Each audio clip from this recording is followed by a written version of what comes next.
आपके गांव के दशहरे का इतिहास कितना साल पुराना है? दशहरा का इतिहास तो जब से गांव वसा है 400-500 साल से, उसी समय से ही यहाँ दशहरा मनाया जा रहा है। हाँ। पहले जो एक लिंगराज जी की उत्पत्ति होती है वो हमारे तो उनके विषय में कुछ विस्तार बताइए और देवी देवताओं के विषय में कुछ विस्तार और प्रकाशन बताइए। वो हमारे पूर्वज देव है। हमारा जो पूर्वज यहाँ जो आया, इस गांव को यहाँ जंगल काट के बसा, उसी का नाम है लिंगराज। तो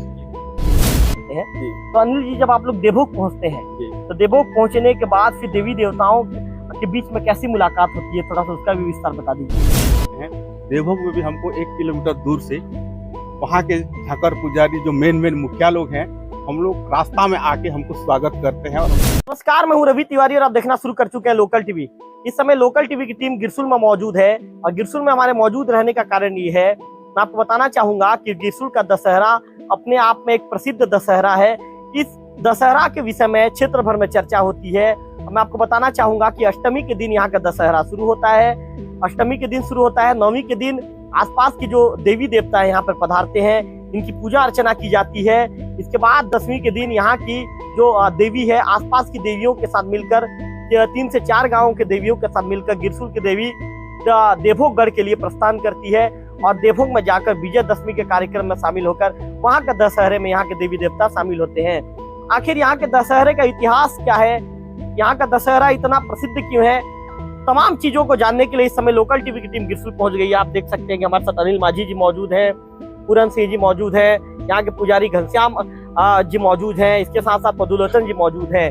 ये कह सकते हैं कि तमाम लोग यहाँ के मौजूद हैं, जो वरिष्ठ जन हैं, जो यहाँ के विषय में जानकारी रखते हैं, सभी मौजूद हैं। सबसे पहले सवाल तो पूरन जी से पूछूंगा। अच्छा पूरन जी, यहाँ के दशहरे के इतिहास के विषय में बताएंगे कि यहाँ का दशहरा कब शुरू हुआ और फिर क्या कुछ रहा, इसका पूरा विस्तार हमारे दर्शकों को बताइए। गिरसुल ग्राम डेंगडीही सिंहासनी माटी के नाम से प्रसिद्ध है और एक डेंगडीही सिंहासनी माटी ऐसे स्थान प्राप्त हुआ है। इस डेंगडीही सिंहासनी में मिट्टी में ऐसे देवी का उत्पत्ति हुआ, जो पहले तो इस गांव का नाम एक गिरेल पदर के नाम से रखा गया था और उस नाम को शासकीय ढंग से गिरसुल नाम दिया गया। और इस गिरसुल में वही गिरेल पदर और वही गिरेल झाड़ के नीचे अपना निंगराज माझी डूमा का उत्पत्ति हुआ। वही उत्पन्न से वही जो निंगराज माझी डूमा का अंशज और जो पूर्वज का देव, उनका जो देवी यहीं पे चतुर्भुज बुढ़ा देव, उनका भाई और उनका बहन जो है सनपाट देवी, और बरगुरा से सनपाट देवी जो अपने बहन के तौर से उनको दिया गया। उस बहन को अपने देवी के नाम से दिया गया।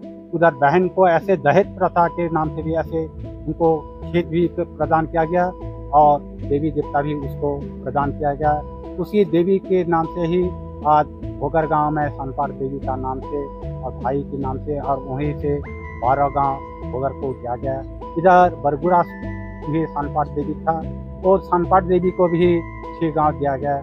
उसी से ही अपने यहीं से विख्यात है। और दशहरा पर्व एक ऐसे पर्व है कि अपने पूर्वज जो आज एक अनुमानिक ऐसे है कि कई अपने ऐसे चलते हैं 500 साल से ही पहले से कि ये पूर्वजों का यही विख्यात है, पूर्वजों का अपना इतिहास है कि इस देवी को ऐसे रूप से माना जाता है और इतना प्रसिद्ध है। एक सत्य और धर्म के नाम से भी यहीं पे अपने देवी देवता दशहरा के दिन अपना निमंत्रण दे करके सभी देवी देवताओं को बुलाया जाता है।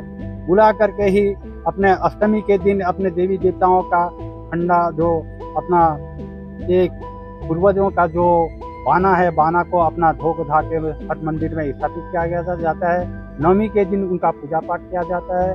गांव के समस्त बालिकाओं ने अपना व्रत धारण करके पूजा पाठ की जाती है और दसवीं के दिन समस्त देवी देवता एकत्र होकर के एक हिंदू धर्म का एक इतिहास को लेकर के पूजा पाठ, एक सत्य, एक धर्म, एक इतिहास, एक विश्वास और श्रद्धा के रूप में यहीं अपने देवी देवताओं का एक महान दशहरा उत्सव मनाया जाता है। आज भी उसी सत्यता के रूप में देखा जाए तो आज भी देवी यही विराजमान है, प्रचलित है। हम लोग भी यही पूर्वजों का विश्वास आज भी हम विश्वास ले रहे हैं वही देवी देवताओं को, और हम लोग भी वही पूर्वजों का देन को ही अपना जो 88 पीढ़ी से चलते आ रहा है, 52 कोटि देवी देवता, 33 कोटि देवी देवता, 52 गढ़ किल देवी देवता, आज भी देवगढ़ में हम लोग एकत्र होकर के अपना वहीं सभी ध्रुवाबुड़ा कतना ध्रुवाबुड़ा देव के स्थान पे एकत्र होकर के आज 12 खंड गांव देवी देवता का राजवाड़ा देवी देवता एकत्र होकर अपना श्रद्धा और विश्वास के साथ पूजा पाठ सामूहिक रूप से पूजा पाठ की जाती है और वहीं से अपना अपना विदागिरी लेते हैं। अच्छा, एक चीज पूरन जी आपसे ये भी जानना चाहूंगा हाँ। कि जैसे आप ये बताइए, जैसे देवी आती है, देवी के आने के बाद फिर कब देवी आपके यहाँ पहुंच जाती है, कितने देवियों को बुलाया जाता है, और देवियों को बुलाने के लिए क्या कुछ उनके निमंत्रण के रूप में क्या क्या दिया जाता है, इसका भी विस्तार हमारे दर्शकों को बताएंगे। हम लोग तो ऐसे नौवीं के दिन ही सभी देवी देवताओं का निमंत्रण दिया गया है। पहले तो नौवीं के दिन ही 4:30 बजे अपना जो निमंत्रण दिया गया देवी देवता, चारों गांव के देवी देवता गिरसुल में पदार्पण किया जाता है, और उस देवी देवताओं को इतने श्रद्धा और भक्ति से अपने गांव वाले पूरा आधा करीबन 200 किलोमीटर दूर से उसको एक अच्छे ढंग से उनको श्रद्धा और मान 2 किलोमीटर दूर, हाँ 1 किलोमीटर दूर से ही उनको पदार्पण पूरा स्वागत करके के जय जयकार घोष करके उनको अपने जो यहीं के अपना माझी परिवार और माझी जो अपना क्या बताएंगे गोहटिया परिवार के वही जो स्थान है, गांव का सार्वजनिक स्थान है, उसी स्थान में समस्त देवी देवताओं को ला करके यहीं पे स्थापित किया जाता है।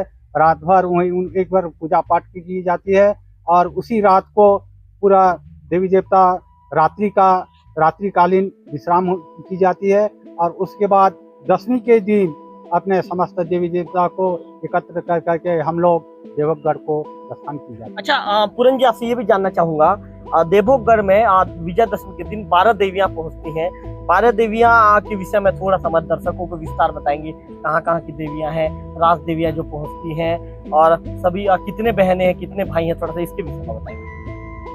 देवगढ़ एक ऐसे गढ़ है, एक तो देवलोक ही है, तो इस एरिया के पूरे देवी देवताओं को वहीं आमंत्रण की जाती है। उसमें से ही राजवाड़ा जो देवी देवता है, आज 12 खंड गांव के देवी देवताओं को राजवाड़ा का सम्मान मिला है।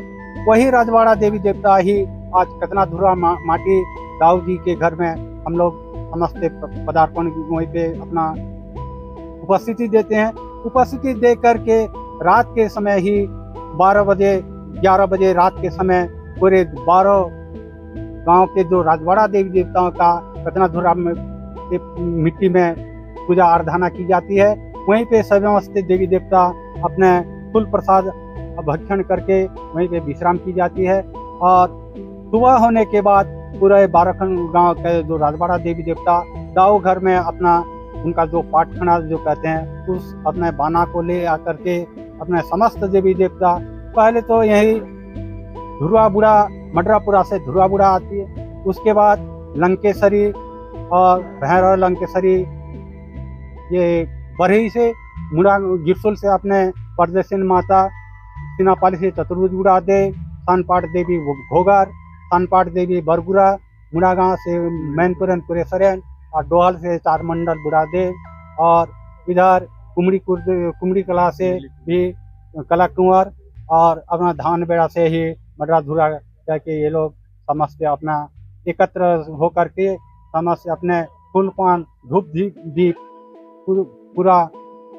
विधि विधान के साथ पूजा आराधना करके अगले जो देवगढ़ का जो गढ़ है, गढ़ देवक से और 2 किलोमीटर दूर है, उसी गढ़ में समस्त जाकर के पूजा पाठ की जाती है। पूजा पाठ करने के बाद हम लोग वहीं से अपना सूर्य न डूबते ही हम लोग अपना फूल प्रसाद अपना जो बाना लेकर के उसमें अपने सीरा बैगा पुजारी समस्त अपने वहीं से देवी देवता को अपना बाना को लेकर के और देवक वापसी होते हैं। अच्छा पूरन जी, एक सवाल आपसे और पूछना चाहूंगा, ये कहा जाता है कि देवोगढ़ में साल भर में एक बार, जैसे 12 गांव की जो देवी देवता हैं ये भाई बहन है, भाई बहन का मिलन होता है, इस तरह की बातें कही जाती है, साल भर में एक बार मिलन होता है। तो इसके विषय में सवाल थोड़ा सा आप भी बता दीजिए, फिर मैं इसके विषय में सवाल मैं अनिल जी से पूछता हूँ। अच्छा अनिल जी, ये कहा जाता है कि साल भर में जो 12 भाई बहन है आपस में एक बार इनका मिलन होता है, मिलते हैं ये, तो इसके विषय में थोड़ा सा विस्तार में दर्शकों को बताइए। बात सही है। पूर्वज लोग हमको जो बताए हैं कि देवोगढ़ में, मैंने पूरा देवोग ब्लॉक में पूरे देवी का 7 बहन 1 भाई, जिसका नाम है कचना धुरवा, और बाकी सब बहन हैं। जैसे हमारे गिरसुल से प्रदेशन माता बोलते हैं, जिसको ठाकुरानी माता के नाम से जाना जाता है। उसी प्रकार हमारे सीनापाली से हमारे ही भाई है, चतुर्भुज बुढ़ादेव का जो पाना है उसको लेके जाते हैं। भोगर से जो सानपाट है, सबसे छोटी बहन भोगर से है सानपाट। उसके बाद आपका बैरगुड़ा से है, तो सबसे बड़ी है लंकेश्वरी माता। उसके बाद आपका नीली कुमड़ी है, और उसके बाद और उधर आपका क्या बोलते मोटरापरा है, धामन बेड़ा है। ये सब देवी को ला करके वहाँ सब भाई बहन का, ये सब पूरा राज देवी है इसमें। और अन्य देवी को हम नहीं बुलाते, राज देवी को ही बुलाते हैं। जैसे जिस प्रकार 12 साल के बाद त्रिशूल में जब मड़ई होता है, तो पूरे देवभोग ब्लॉक के सभी राज देवताओं को यहाँ आमंत्रण किया जाता है, और मड़ई मेला में आमंत्रण करके उनको यहाँ पूजा पाठ किया जाता है। और दसरा के दिन यहाँ इस गांव में हम लोग अपना सुविधा अनुसार 2-3-4 गांव यहाँ पर जो पाली है, 12 पाली, जैसे जैसे मुंगझर से लेकर पूरा इधर धुपकोट, इधर आपका ढोर्रा तक, ये 12 पाली मानते हैं। उसी देवी को हम लोग बुलाते हैं, और हम लोग यहाँ पर पूजा पाठ देते हैं 9वीं के दिन। और उसका विजयदशमी के दिन वो सार्वजनिक पूजा होता है पूरा गांव का देवी का। और उसके बाद पूजा पाठ होने के बाद सभी लोग आए हुए मेहमान प्रसाद ग्रहण करते हैं, और शाम को यहाँ रावण वध करके संध्या तक, रात 7-8 बजे तक देवभोगगढ़ को जाते हैं। देवभोगगढ़ को देवियों का गढ़ माना गया है, इसलिए हम सभी देवी को वहाँ इकट्ठा कराते हैं। उसको हमको निमंत्रण देवभोग से आ चुका है। उसी प्रकार हम लोग भी देवभोग से आए हैं निमंत्रण, हम लोग भी अपना जो यहाँ आते हैं उनको हम भी निमंत्रण दे चुके हैं। अनिल जी, मैंने ये भी सुना है कि जो निमंत्रण के रूप में फूल डबरा भेजा जाता है। हाँ। तो फूल डबरा में क्या रहता है, इसको भी बताइए। उसमें क्या है, चावल और दिया बत्ती और नारियल, वो है फूल डोबला कहा जाता है। उसको कौन देने आता है? उसमें जो जिस गांव का जो झांकर होता है, माटी पुजारी, वो उनके माध्यम से किसी आदमी को भेजते हैं। क्या कहा जाता है उसका? कि मैं वहाँ से फूल डोबला लाया हूँ, ये आप लोग हमारे दसरा के दिन हमारे गांव आना। तो यहाँ आता है, आने के बाद यहाँ का गिरसुल का जो झांकर पुजारी है, ये भी अपना देवी देवताओं को, सामने वाले देवी देवता जो यहाँ आते हैं उनको ये भी अपने तरफ से भेजते हैं। और देवभोगगढ़ है, गढ़ वाले भी वो भी अपने तरफ से, बैरगुड़ा है, सीनापाली है, भोगर है, वो भी भेजते हैं। जी। अच्छा अनिल जी, एक सवाल आपसे ये भी जानना चाहूंगा, आपके गांव के जो दशहरे के इतिहास के विषय में कुछ हमारे दर्शकों को बताइए। हमारे गांव का दशहरा है, ये जिस समय जंगल झाड़ी था, हमारे पूर्वज कहाँ कहाँ थे, कोई गढ़ में थे जिसको धमधागढ़ बोलते हैं। उस गढ़ से अपना पारिवारिक ज्यादा होने से वो अपना जगह वगह का कमी भी हुआ होगा उस जमाना में, तो जंगल घूमते घूमते आके यहाँ पर बसे। यहाँ जंगल भी विराट जंगल था, और पहाड़ी में बसे कि उस समय जमाना में क्या है, बारिश ज्यादा होने के नाम से लोग, अरे हम लोग पहाड़ी के ऊपर में बसे रहेंगे तो हमको बाढ़ का भय नहीं रहेगा, इसलिए हम पहाड़ी में बसते हैं। तो इसका गिंडेल पदर बोलते हैं, वो एक झाड़ का नाम है। वो झाड़ बहुत था, इसीलिए उसको गिंडेल पदर के नाम से जाना जाता है। लेकिन बाद में शासकीय रिकॉर्ड में उसको संशोधित किया गया कि ये गिंडेल पदर नहीं होना चाहिए, ये गिरी पर्वत के ऊपर बसा है, गिरी में बसा है, तो इस गांव का नाम गिरसुल रखा जाए। तो आज से गिरसुल कहा जाता है। अनिल जी, कब से गिरसुल कहा जाता है, इसका नाम कब? ये तो हम लोग ये शायद 200-250 साल पहले रखा हो गया होगा गिरसुल। हाँ अनिल जी, जैसे कि पूरन जी बता रहे थे कि यहाँ पर पहले जो एक लिंगराज जी की उत्पत्ति होती है, वो हमारे, तो उनके विषय में कुछ विस्तार बताइए, और देवी देवताओं के विषय में कुछ विस्तार और प्रकाशन बताइए। वो हमारे पूर्वज देव है। हमारा जो पूर्वज यहाँ जो आया, इस गांव को यहाँ जंगल काट के बसा, उसी का नाम है लिंगराज।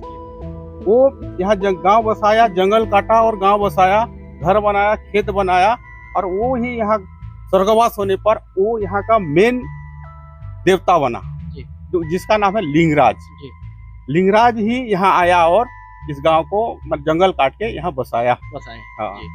तो उनकी पूजा कब कब की जाती है? उनके पूजा हम इस गांव में जब जब त्योहार मनाते हैं, जैसे चैत्र मनाते हैं, चैत्र को करते हैं। फिर बीच में और होता है बरसात में, जैसे असार खेना बोलते हैं, हरियाली बोलते हैं, नयाखई बोलते हैं, दशहरा बोलते हैं। जैसे हम लोग एक चोलधुआ बोल के जानते हैं, तो उसके संबंध माने उसी दिन ही इनका पूजा होता है। अनिल जी, आपके गांव से जुड़ा हुआ ऐसा कोई रोचक तथ्य है क्या, या कोई पुरानी जानकारी है जो आपको याद आ रहा है और हमारे चैनल में आप शेयर करना चाहेंगे? पुराना चीज तो मेरे को याद नहीं है, जो मैं पूर्वज से हमारे दादा लोग से सुना हूँ उतना ही बता आपके पाऊंगा। दादाजी ने और कुछ बताया है क्या? मैं तो बचपना था, उतना मुझको याद नहीं है। जी। आपके गांव के दशहरे का इतिहास कितना साल पुराना है? दशहरा का इतिहास तो जब से गांव वसा है 400-500 साल से, उसी समय से ही यहाँ दशहरा मनाया जा रहा है। हाँ। अनिल जी, क्या उसी समय से जो 4 गांव की देवियां यहाँ पर पहुँचती हैं? हाँ, उसी समय से ही 4 गांव के देवी देवता पहुँचते हैं। जी। जैसे हम लोग, जैसे हमारा जो आवश्यकता अनुसार जैसे हम वहन कर सकते हैं, सामने वाले हमारा मुड़ा गांव भी हमारा ही है, उनको भी बुलाते। और हम लोग भी देखे हैं बचपना में कि मुड़ा गांव के देवी देवता भी यहाँ आते थे। अभी नहीं आ रहे? अभी हम लोग क्या बुलाने से आएंगे, अगर नहीं बुलाएंगे तो नहीं आएंगे। जब तक इधर से नहीं जाएंगे हम लोग सब इकट्ठा, वो भी हमारे से वहाँ भेंट मुलाकात पहले करेंगे देवभोग में। पहले मुलाकात। हाँ। अच्छा अनिल जी, ये बताइए एक चीज, तो क्योंकि आप भी देवी देवता के आप भी पुजारी हैं, आप भी पूजा पाठ करते हैं, तो अनिल जी जब आप लोग देवभोग पहुंचते हैं, तो देवभोग पहुंचने के बाद फिर देवी देवताओं के बीच में कैसी मुलाकात होती है, थोड़ा सा उसका भी विस्तार बता दीजिए। देवभोग जब हम पहुंचते हैं, हम लोग देवी चढ़ाते हैं, जो हमारा बाना है डांग बोलते हैं जब छत्तीसगढ़ी में, उसको लेके जाते हैं, कुर्सी चढ़ा के देवी चढ़ा के देवभोग जाते हैं। देवभोग में भी हमको 1 किलोमीटर दूर से वहाँ के झाकर पुजारी जो मेन मुखिया लोग हैं, हम लोग रास्ता में आके हमको स्वागत करते हैं और जय जयकार करते हुए अपना जहाँ पर देवी विश्राम जगह है वहाँ ले जाते हैं और हमको सम्मान पूर्वक वहाँ बैठाते हैं। अनिल जी, जैसे आप लोग यहाँ से देवभोग जाते हैं, तो जैसे कि पूरन जी ने बताया, देवभोग से 2 किलोमीटर दूर उसे एक रैनीगुड़ी कहा जाता है। क्या रैनीगुड़ी के इतिहास के विषय में आप जानते हैं? उसका जो मैं सुना हूँ, वो पहला देवभोग का जो रैनीगुड़ी है वो पुराना देवभोग है। वहीं पर ही जब देवभोग बसा, वहीं पर गिरसुल और देवभोग साथ ही साथ है समझो, तो वहीं पर ही देवी का स्थापना किए थे और वहीं पर सब देवी को आमंत्रित करके वहीं पर ही पूजा करते हैं। और रैनीगुड़ी जो है अलग से, रात को हम जाते हैं राजापारा, जहाँ बोलते हैं गुड़ी है, वहीं पर विश्राम करते हैं। और रैनीगुड़ी जो बोलते हैं देवभोग से 1-1.5 किलोमीटर दूर में है, जहाँ पर हम लोग पूजा पाठ करते हैं सभी देवी का, और वहाँ जो बलि। अच्छा अनिल जी, एक चीज और जानना चाहूंगा, जैसे पूरन जी बता रहे थे कि आप लोगों ने घोगर को देवी दिया है, आप लोगों ने बोईगुड़ा को देवी दिया है, आप लोगों ने सिनापाली को भी देवी दिया है, तो ये देवी देने का मतलब के पीछे की कहानी क्या है, उसको भी हमारे दर्शक जानना चाहेंगे। हमारा देवी देने के कारण है, पहले हमारे पूर्वज लोग भी बहुत देवी देवता से कुछ पूजा पाठ करने में कुछ असमर्थ रहे होंगे, तो उनको देवी बंटवारा में दिए कि इस देवी को लो और वहाँ पर हमारा जमीन है, तो जमीन को तुम कमाओ। और इनको भी ऐसा क्या कहा गया है, घोगर को भी वही जमीन दिए और देवी दिए। देवी माने बेटी दिए, बेटी के साथ देवी भी गई। जी, मतलब बेटी दिए। हाँ, बेटी दिए, बेटी के साथ वो देवी भी उनके यहाँ। बेटी कहाँ दिए? बेटी घोगर और आपके बोईगुड़ा जी। आपके परिवार की जो बहन थी वो, हाँ, बहन को भी दिए। हाँ। उसके साथ देवी भी उसके साथ चली गई जी। और सिनापाली में देवी, सिनापाली में हमारा परिवार है, हमारा देवी है, तो वहाँ से लेके आना। हम लोग यहाँ इसको पूजा पाठ यही नहीं करेंगे, इसको वहाँ से लाने से थोड़ा अच्छा होता। देवी देवता को मैंने थोड़ा सा, हमारा भाई है तो वहीं से तू इसको लेके आना, इस देवी देवता को, तो लोगों को भी और अच्छा लगेगा बोल के उसको भाई को सौंपा गया। जी। तो आप अनिल माझी जी को सुन रहे थे। अनिल माझी जी ने बहुत अच्छी चीजों को बताया है, यहाँ के दशहरे के इतिहास को पूरन जी ने यहाँ के दशहरे के इतिहास पर प्रकाश डाला है। अनिल जी ने तमाम चीजों को बताया है कि आखिर गिरसुल के नाम के पहले इसका नाम क्या था, नाम कैसे बदला गया, यहाँ की जो 4 पाली की जो देवी देवता यहाँ पर पहुँचते हैं। उन्होंने बहुत अच्छी बात ये बताई कि इनके से यहाँ पे जो गिरसुल की जो बेटियों को घोगर के साथ साथ बोईगुड़ा में शादी, दोनों जगह में शादी के लिए उन्हें विवाह के लिए दिया गया था। और ये कह सकते हैं कि उनका ससुराल था जब विवाह संपन्न हुआ तो विवाह के संपन्न होने के साथ साथ जो देवियां भी थी, घोगर को भी देवी दिया गया और इसके साथ साथ जो बोरगुड़ा को भी देवी दिया गया। और जो सिनापाली में जो देवी है, इन्हीं के परिवार की देवी है, वहाँ पर सिनापाली में उस देवी की पूजा अर्चना वहाँ पर की जाती है। और दशहरे के दिन जो 3 गांव की जो देवियां है यहाँ पर पहुँचती है और यहाँ पर पहुँचने के बाद तीनों गांव के जो देवी देवताओं के साथ ही गिरसुल के देवी देवता की पूजा अर्चना किया जाता है। इसके बाद फिर नवमी के दिन में ये कह सकते हैं, नवमी के दिन देवी पहुंचती है, आमंत्रण दिए जाने का देवी नवमी के दिन पहुंचती है। 10वीं के दिन पर फिर जो कह सकते हैं कि रावण दहन की प्रक्रिया संपन्न होती है। देवी देवताएं रावण दहन की प्रक्रिया संपन्न करने के बाद फिर देवी चारगढ़, ये कह सकते हैं कि देवोगढ़ के लिए यहाँ से प्रस्थान करती है। कैमरा पर्सन विक्की के साथ और विकांत तिवारी, लोकल टीवी, गिरसूल।